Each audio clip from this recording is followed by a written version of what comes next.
Good afternoon, everyone. Thank you for joining us today and over the past few days. This afternoon, Rear Admiral John Mauger will be providing an update on the most recent findings from ROV operations in search of the Titan submersible. He will provide a brief statement and provide the opportunity for questions after. Please limit your questions to one per outlet.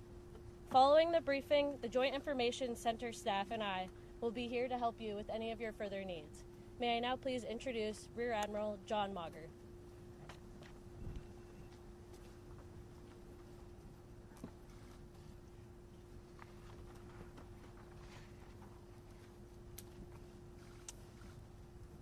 This morning, an ROV, or remote operated vehicle, from the vessel Horizon Arctic discovered the tail cone of the Titan submersible approximately 1,600 feet from the bow of the Titanic on the seafloor. The ROV subsequently found additional debris. In consultation with experts from within the Unified Command, the debris is consistent with the catastrophic loss of the pressure chamber. Upon this determination, we immediately notified the families. On behalf of the United States Coast Guard and the entire Unified Command, I offer my deepest condolences to the families.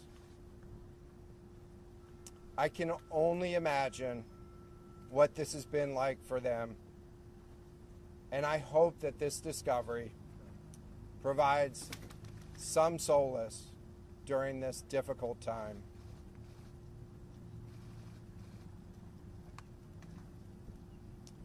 Additionally, we've been in close contact with the British and French consuls general to ensure that they are fully apprised and that their concerns are being addressed. The outpouring of support in this highly complex search operation has been robust and immensely appreciated. We are grateful for the rapid mobilization of experts on the undersea search and rescue, and we thank all of the agencies and personnel for their role in the response. We're also incredibly grateful for the full spectrum of international assistance that's been provided. The ROVs will remain on scene and continue to gather information. Again, our most heartfelt condolences go out to the loved ones of the crew. We'll now take questions. John, what other debris have you found? John, what other debris have you found? Can you talk about the delay in reporting the vessel missing and what impact that had on the recovery? This was a incredibly complex case, and we're still working to develop the details for the timeline involved with this casualty and the response. And so we'll provide that information. James Matthews from Sky News. John, what other debris have you found? And have you found any trace of those who were on it? So this is an incredibly complex operating environment on the seafloor, over 2 miles beneath the surface. And so the remote operating vehicle has been searching, and it is highly capable. And we've been able to classify parts of the pressure chamber for the Titan submersible. Let me refer to one of my undersea experts here, Mr. Paul Hankin, to talk about the nature of some of the debris.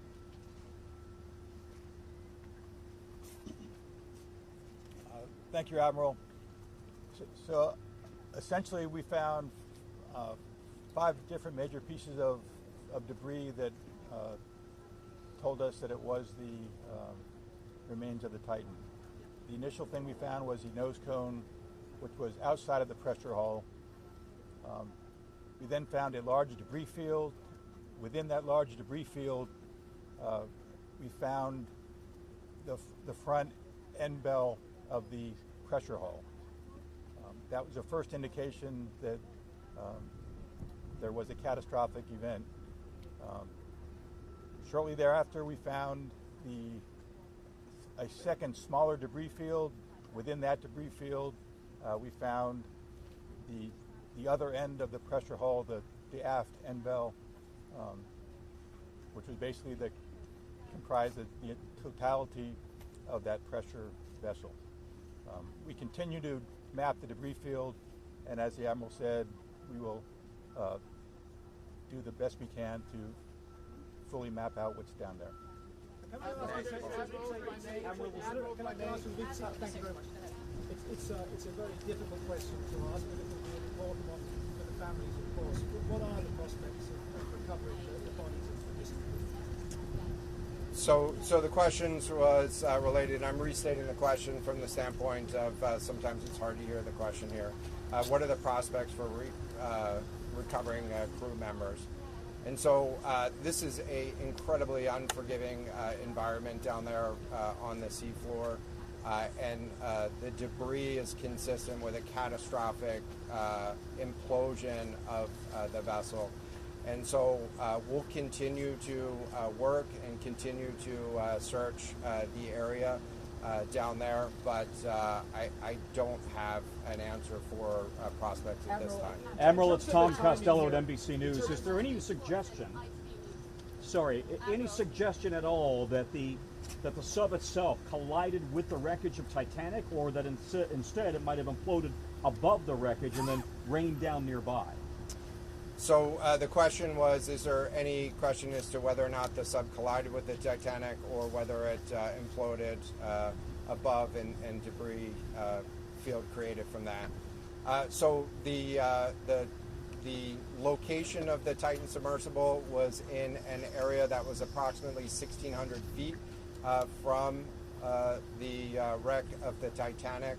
I have an expert here that is familiar with that area and can talk about the debris field and what the debris field indicates in terms of where the casualty may have occurred.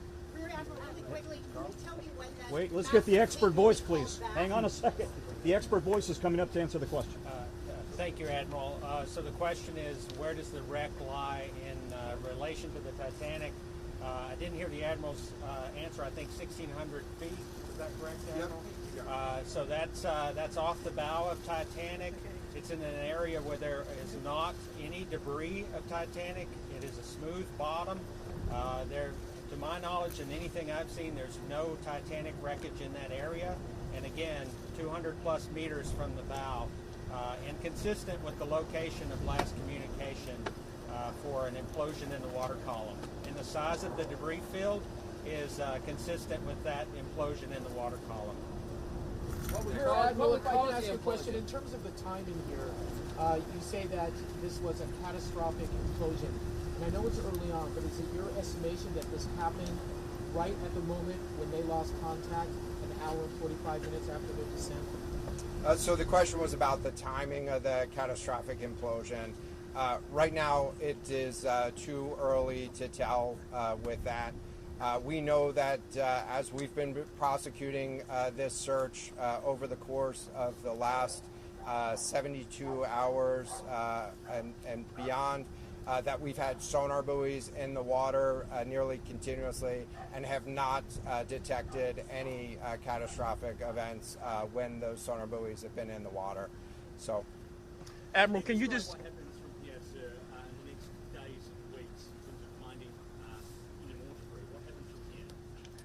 So we will. The question was, what happens from here? What's the next phase? And so right now, again, our thoughts are with the families and making sure that they have an understanding as best as we can provide of what happened and begin to find some closure. In terms of the large process, we're going to continue to investigate the site of the debris field.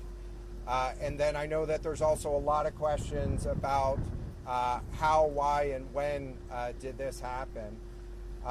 And so, those are questions that we will collect as much information as we can on now, while the governments are meeting and discussing, what an investigation of this nature of a casualty might look like. This is something that happened. I'll just remind everybody. This is something that happened in a remote portion of the ocean with people from several different countries around the world, and so it is a complex case to work through. But I'm confident that those questions will begin to get answered. Will the Coast Guard lead the investigation, sir? Is there any suggestion that time factors, speed, anything that could have prevented this or saved 5 people on board, or is this quite simply a catastrophic? The question was there any suggestion that time factors may have played a role or a consideration in the casualty here? And so the debris field is consistent with a catastrophic implosion of the vessel. Again, while we were prosecuting the search, we had listening devices in the water throughout and did not hear any signs of catastrophic failure from those. And so we're going to continue to investigate, or we're going to continue to document the information there and understand, based on all the information we have, the timeline. Admiral, can I ask you, Admiral?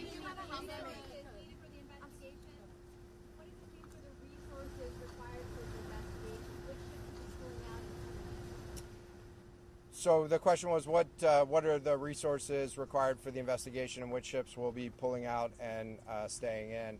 And so it's too early for me to talk about an investigation. That's a decision that's going to be taken outside of the search and efforts that I was leading.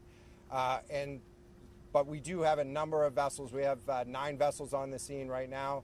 We had medical personnel on scene. We had other technicians on scene.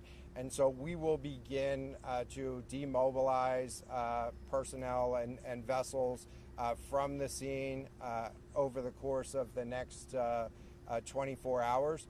But we're going to continue remote operations on the sea floor.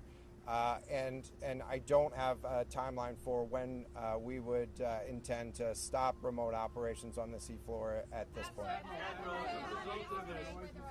as a result of this, do you think there should be changes in the way these are safety rated or inspected so that this won't happen again? Yeah, the question was essentially about do you think that there should be changes in safety ratings or inspection for these standards? I know that there's a lot of questions about why, how, when this happened, and the members of the Unified Command, have those questions too, as professionals and experts that work in this environment. And this is an incredibly difficult and dangerous environment to work in out there. But those questions about the regulations that apply and the standards, that's going to be, I'm sure, focus of future review. Right now, we're focused on documenting the scene and continuing the subfloor operation. We don't know the timing here, but there was the banging rings yesterday that redirected and deployed the ROVs to this area. Is there anything conclusive in those noises, and did that redirection and then finding this debris field today all help? So throughout the search efforts, we reacted to the information that we had available to us, and while we continue to send it off for deeper analysis. Again, really complex operating environment for us to work in. Let me check with the experts, but there doesn't appear to be any connection between the noises and the location on the seafloor. Again, this was a catastrophic implosion of the vessel, which would have generated a significant broadband sound down there that the sonar buoys would have picked up. Admiral, you mentioned closure. Admiral, you mentioned closure for the families. Admiral, can I just ask you about your comment regarding the families? It dropped into the ocean today. It arrived early this morning. And also, were all of the assets involved moved as swiftly as possible to the area? And was any help turned away, as some lawmakers have criticized?